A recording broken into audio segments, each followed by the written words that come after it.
Season 3, Episode 3. Today we are looking at maturity and the brain. Hello, Father. Hello, daughter. Good to be with you. Yes, here we are once again in the new studio. It's nice to take a dive into. You said that we're on the brain and maturity. We are. Okay. We are. That's good. And since you mentioned being in the new studio, I know we've talked about this, but the majority of our listeners are still audio only, so they don't actually see it. But for those of you who have found us on YouTube, hello. And yes, we are still in our new studio and enjoying it very much. It's really nice. We used to do this, her in Lexington and me in Indiana, and, we could wear our pajamas, but now we have to... Season 1 now was we have to look a lot of virtual recording. Season 2, we actually got to be in person, and now we're new. All right, but yes, maturity in the brain. This episode has the potential to pack a punch, covering lots and lots of stuff. So I'm going to just say up front, we have a whole series on joy and the brain. And so if you really want to unpack this, we're going to direct you there. And so we are going to look at some three key facts about the brain and joy. But then we're going to dig into some maturity development issues. So firstly, Father, what would you like? How would you like to set us up here? So, it's kind of interesting because when you talk about the brain, there's some people who love brain science, and there's people who are increasingly skeptical of some of the things going on. And I would just say that the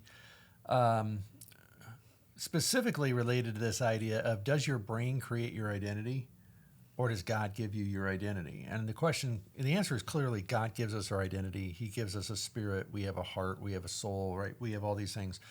But to me, it's self-evident that your brain development is going to set some limits on your ability to reflect that identity. For example, I've got several friends with autistic kids whose brain development is such that they aren't free to be themselves as much as somebody who didn't have those limitations would be. I know people who've been in car accidents or things like that, and they've had brain damage that has changed their personality, limiting their ability to be themselves. We also know, just from what scientists have learned about brain development, that an important part of brain development is growing my capacity to act like myself. And so it doesn't give me my identity, but it creates my sense of identity, and it creates my ability to be that person. And that's what we're after. We want to help people understand that the brain development does have a role in helping us act like ourselves, and helping us, and the ability to act like ourselves is the very definition of maturity. Now, where acting like yourself and enduring hardship well come together is that maturity is tested when you're enduring hardship. And everybody suffers, right? So if just suffering was a sign of greatness, everybody would be great, right? But some people suffer way more than other people. And so maturity is marked by my ability to remain myself, to act like myself, to stay my relational self, even when I am going through hard things. And so that's what we're really after. So the two things are directly related, and that is, how do I remain my relational self when I'm going through hard things? And that's probably the simplest definition of maturity I know. Awesome. So let's look at this how joy affects our identity from three key facts. So the brain craves the fuel of joy. Ta-da. Yeah, the brain craves the fuel of joy. And that's at the deepest part of the brain, in the attachment part of our brain, is this craving to bond to something that is relational, right? I want to be happy to be with somebody. And there's nothing else that will quite fill that craving. Mm-hmm. And so what happens is, if I have a craving to be with someone who's happy to be with me, and I want to enjoy that feeling of relational joy, sometimes I can do it simply by accessing my memories and remembering that and feeling it. Sometimes I can feel that by planning a time to get together with friends and go, oh, this is going to be so much fun, and I can feel the joy just from the anticipation. But there's also this sense of when that's not available to me, I don't know how to get it, that I will find a substitute. And this is how addictions are created. Addictions are essentially substitutes for the relational joy that I am craving. And so if I can't find that relational joy in my past and my future and my present, if I can't find it, then my brain will find a substitute. And that substitute is a non relational kind of joy, it's a non relational joy substitute. And so I can form a bond or an attachment, for example, to cocaine. I could form a bond or an attachment to pornography. I can form a bond or an attachment to carbohydrates and sugar, right? Anything that I find that I turn to this for comfort because what I'm really looking for isn't available to me. And so that's why this is so important that understanding that what my brain is actually craving is relational joy. And the other things are the substitutes that it turns to when I can't get it. Yeah, that's so important. Another important thing we touched on last episode is that brain activity flows from right to left. And can you explain why that's important as we unpack maturity in the brain? Yeah, so there is a distinction in the primary functions of the right and left side of the brain. So I was just going over this again with Dr. Wilder recently. And part of the idea is that there is, just like there's sort of an electrical flow and it only goes one direction, that electrical flow in the brain primarily goes from right to left. And so what that means is before the problem solving part of my brain, right, before that left side problem solving part of my brain starts working on the problem solving, my right brain has already, at a speed faster than conscious thought, processed the whole thing, had emotions about it, pulled up what it thought was relevant data, and has already processed things before I ever begin to think about it. And so the reason that the right to left is so important is that if we start our decision-making process simply with the problem-solving narrative, and we don't recognize what's going on underneath that at a faster, more first part of our brain, then we are missing out on half of the process that's taking place to get us where we need to be. And a lot of times, like if something is broken in that first part of the process that's happening on the right side of the brain, something's broken there, the solution is not generally going to be found on the left side of the brain. It's going to be found in fixing something that's going on and broken there. Mm-hmm. Well, that takes us, nice segue, right into the brain functions and levels. So Yeah. What do you mean by this of something being broken at a stage? So there are there are 4 fundamental levels to the right hemisphere and 5 overall levels to brain function. And Dr. Wilder lays this out in his presentation on the brain science of the life model. And the core or base level is attachment. And that can be thought of as a light bulb that just lights up when I feel like being with somebody. I want to share joy with somebody. That's the attachment light bulb kind of lighting up. The second level is assessment. And so maybe I light up because I see somebody that I know. My assessment level is going to be, well, is this good, bad, or scary? Like just because my brain lights up that I know you, the next thing's going to happen is I will immediately and instinctively have a, oh, this is good, or a, oh, this is scary, or ooh, this is bad. So an, oh, this is scary triggers high energy emotions of fight or flight, right? That's that high energy fear and anger. If I have that immediate instinct of, oh, this is bad, that brings low energy, like, oh, this is bad. I feel shame around this person, or I feel disgust for this person, or, I feel despair about this person. So all of these can be called fear bonds. Right. Whenever, if I'm motivated by anything other than joy, I am into the arena of having a fear bond, not because it's that high energy fear that I'm feeling, but because it's in that realm of the negative emotions. So that's the assessment. It happens almost immediately as soon as I, recognize that there's somebody to attach to. And then the third one is what we call attunement. This is like the radar that's constantly functioning in the background, and it is assessing important things like, are there threats in the area I should be aware of? What is really important that's going on right now? What is not deserving of my attention?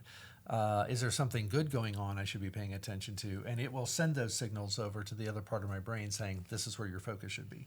Mm-hmm. So that attunement thing is, you can imagine that if I get triggered into fight or flight mode, it becomes harder to attune to the world around me. And that is, I can misread things much more quickly. And what happens from that point on, the lower down in the levels that I am going offline, the harder it is for anything above it to function. And so my decision making gets out of kilter when I am having a problem at a lower level of my brain function. It is much harder to make good decisions. And so, as one of our favorite movie quotes of all time, right? I know that you are in distress and not doing your most magnificent thinking right now. Yeah, that's the part of the idea that we've all experienced of being in emotional distress at a lower level in our brain, and it affects our ability to think clearly and do the kind of problem solving we would normally do. So the fourth level of the brain is action. This is the part of my brain that thinks of itself as me. Mm-hmm. And this is the part of the brain that we want in control and want making decisions and want doing things. But if I go offline at a lower level, at the attachment level, assessment level, or the attunement level before I get there, then it's going to be pseudo me handling decisions, right? That it's going to be my false self handling this stuff. And that's when I can go into enemy mode. It's when I can act like a 5-year-old. It's where I can act like cocky me or whatever. But my pseudo self will take over at that point if I am offline. And that's why these are so important. And then the fifth level is basically the left brain and the problem-solving part of the brain. So you put all those together. There you go. There's your 5-minute crash course on brain science. Okay. That's how that works. Well, and as you were talking, I was just like, oh, and this adds to the matrix of the breakthrough matrix of, okay, what level of breakthrough am I needing to find right now, and at which engine, and also at which level of my brain is. Yes, that's actually, not to mention it, I think that is the graph that's in the book. We have the five engines across one side, and we have the 5 levels of maturity down the other side. And what does this look like at each level of maturity? Well, let's just dive right into that then, the 5 levels of maturity. So these are quite simply infant, child, adult, parent, elder. Now, first time I ran into this, I was like, wait, where is adolescent? It goes infant, child, adult. And I'm like, well, so the idea here, I'm like, is that really true? It was my first thought. And what we realized is that in most cultures, over the majority of human history, when you hit puberty, you were an adult. This teenage adolescent thing is a fairly modern phenomenon that has developed. You might be a young adult, but you were an adult. And you were expected to interact with adults at that point. So you would leave the nursery, right? Even Peter Pan, it's time to leave the nursery behind. You must grow up, kind of thing. So it's important for us to realize that that's part of this equation. So to break this down, right? At the infant level, what we're talking about is I can grow up, but it doesn't mean I've matured. I can grow up physically. Yeah, so you could be physically an adult, but emotionally. What we're talking about now is we could add the word emotional in front of each one of these. I'm an emotional infant. I'm an emotional child. I'm an emotional adult. What does that look like? So an emotional infant can't do anything for themselves emotionally, right? So just like an infant needs somebody else to change their diaper, change their clothes, feed them, make sure that they're doing what they need to do. The only thing the infant's really good at is making a fuss when something is wrong. And so emotional infants are the same way. The one thing they're really good at is letting you know that they are upset. But they expect, now that I have let you know that I am upset, it's your job now to figure out. Read my mind. Yeah, read my mind, figure out what's wrong, and fix this. Yeah. And so when you hear of like husbands who want a mother for a wife, that's what they mean. They're talking about a husband who expects this person to read their mind, see what the problem is, and do something about it, rather than understanding that it is their responsibility to use their words, articulate their needs, right, spell things out. That's actually child level maturity. So an emotional child is able to use their words, right, to explain what they need and what's going on, so they can identify, this is the emotion I am feeling right now. And with your help, I can get through this emotion and I can be okay. But I'm going to need your help to do it because I'm still learning those skills. So that's what's going on for emotional children, is that they are learning to use their words to identify their emotions. They are learning the skills with help. that are going to help them overcome, And all of that. to take care of one person, to take care of themselves. Yeah, and so their only expectation on a child is that they take care of themselves. There's no expectation as a child that you should take care of everybody else. So when a child is asked to take care of everybody else, that is what we call upside down maturity or reverse maturity. And that has happened to a lot of people. I'm sure a lot of people listening, when they were children, their parents were absent or distant or emotionally uninvolved, and they felt like it was up to them to take care of their parents, or it was like it was up to them to take care of their parents emotionally, or up to them to take care of their brothers and sisters emotionally. And so what happened is they learned how to take care of one person, but it wasn't themselves. They learned how to take care of everybody but themselves. And so as a result, they look very mature, but they really actually haven't learned the skills that it takes to deal with their own emotions. Mm-hmm. So that's child level emotional maturity. The adult level emotional maturity, as you might guess now, is that I have actually mastered the skill of naming my own emotions and recovering. I can validate myself by naming the emotion correctly. I can comfort myself. And I can do it relationally, and I can return to joy from these emotions, and I have got those skills. And now that I've got those skills, I also start doing this now with my friends. I'm good at validating my friends' emotions. I'm good at comforting them. I'm good at helping my friends return to joy as well. In fact, my own little group, like, our group of friends, we, at the adult level, we are helping each other validating, comforting, and recovering from their emotions on a regular basis. And that's the skill set we are now developing and getting really good at is how do I help other people do this as well as doing it for myself? Which then leads naturally to the parent level, because now at the parent level, I have to teach somebody who's got zero skills, right? I got to teach all of this to them and pass it on, which is why if I get to the parent level of life, but I'm not actually a parent level maturity in emotional maturity, I don't know what to do with this baby, right? I don't know what to do with them to help them with their emotions. And there's too many people who are making horrendous mistakes in their parenting with these little ones that are actually traumatizing their children instead of helping them. And that's why, Chris Corsi and I wrote the book, The 4 Habits of Raising Joy-Filled Children, because there is a rhyme and a reason to how things work. So. And then finally, we get to the elder stage of maturity, where we're talking about emotional maturity at the elder level. And it is where I carry a lot of the weight for other people. And I can step in and become a spiritual father or mother to someone else who missed out on things, who has holes in their life. Or is parenting the community. Or I'm parenting the community and not just my own family. And one of the things about this is I heard Dr. Wilder say that if I am at infant stage, I can't even envision what living like an adult is like, right? The only thing I can do is envision what a child level might be like. If I'm a child, I can envision what an adult level life would be like. It's hard for me to even imagine what parenting is like. And we can pretty much only think one stage ahead in our own developmental process. Because that's what we're growing into. Right. So I find that a lot of people have trouble envisioning elder stage, even if they are physically there, because at an emotional level, they're not. And I wasn't. I'm not sure I'm always there now. It's like I have That's a good thing to address. You can finish the thought. We'll come back to it. So it's a. Well, yeah. So I'm sorry. I mean, to press into that thought, I think that people have gaps. So you could be, I'm at adult level maturity, but in this area, if I'm in this, if I'm triggered in this way, or if I'm in this. Right. In this area of life, I fall back into child level maturity because I don't have the skills or the capacity for that. Yeah. And we call those holes or gaps, right, depending on the context. And like if I get triggered, I fall into a hole.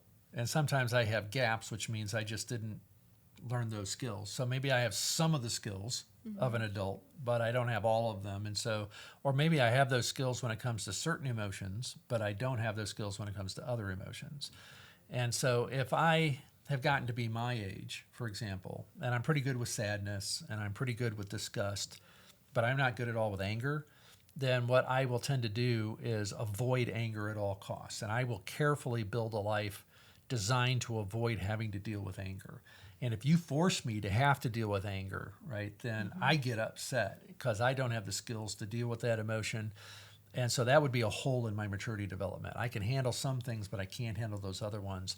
And that's why sometimes people can be fairly mature, very mature when in certain circumstances. But if the wrong emotion gets triggered and that one's undeveloped, they can fall into a hole and act like a little kid very quickly. Very quickly, I wanted to give credit to where this model comes from, which... Do you want to explain where this model comes from, or the infant level? Yeah. This is Jim Wilder and Life Model, and Life Model Works. In fact, I believe that just this week he has a new 3-part book series that just came out. Yeah, as of this recording, there is he's got a new 3-part book series on this that I haven't yet read, but I can't. I remember reading early renditions of like proposals and stuff that were really good, so I'm excited for this. Yeah. This is good stuff. It's the Becoming series, I think. Yeah. Now, Jim is one of the most original thinkers in Christianity today, so This is good. Well, goodness, I'm like, this really is, you could just keep going and going and going, and I'm kind of feeling the need to maybe give some like a rubric for people who want to go deeper into this. Not only can you find more about this in the book Breakthrough, specifically chapters 4 and 5 is going to be talking a lot about the maturity in the brain and maturity development issues. But also I would recommend Rare Leadership for... Rare is the acrostic for a mature person, and so that digs more into the brain science and into how to be a rare, mature person. And then also any other quick book recommendations? Well, so all of the books that I've written with either Jim Wilder, Chris Corsi, or Stephanie Hinman on Building Bounce. So all of these books are going to be very much resilience and maturity oriented. So if you want to take a deeper dive, Building Bounce is another really great place to start on how do I begin building these skills. Rare Leadership is with Jim Wilder, so it's got the most brain science spelled out in it. And Rare Leadership in the Workplace just takes these things and tries to be practical right from the first page on how do I apply this in the workplace. So there's a lot of different places you can start. It kind of depends on where you're at. So for some people, the parenting book is a great place to start. For some, it's the marriage book. For some, it's leadership. And for some, it's my own personal resilience. It kind of depends on where you're at. There's a lot of good starting, jumping off points to get into this. Yeah, so the point I want to push here now is if that was overwhelming to anybody, there is hope. And would you give maybe just like a word of hope as we're wrapping up this episode for what people can... I must be feeling ornery, but it's like the first thing came to my mind is that addiction is a result of the catastrophic failure to attain maturity. But yeah, that's a Jim Wilderism. Yeah, that's a Jim Wilderism. The idea here is, again, we said that the build maturity model that Breakthrough is built around and explaining was originally designed to help with addiction recovery. And part of addiction recovery is understanding where do these cravings come from, right? They come from that deep part of my brain that craves attachment. And so the more that I can build joyful attachments, joyful relational attachments in my life, the less strong those addictive cravings are going to be. And so that's why that's so important. So I just encourage people, if you're looking for a place to start, just look for ways to add a little bit of joy into every relationship that you have and start there, and you'll see it begin having a multiplying effect over time. Huzzah. That's a great word. And I also just want to take the moment to remind everyone, if you want to get started reading Breakthrough, there is a free chapter 1 in the link of the description of this podcast that you can share with a friend or start reading for yourself. So thank you for being with us on the trail. Thanks for joining us on the trail today. Did you like this episode? Would you like more people to see it? This is the part where I ask you to like, comment, subscribe, share with a friend. And do you love this channel? One of the best ways that you can support us is by becoming a Deeper Walk Trailblazer. Thanks again. We'll see you back on the trail next week.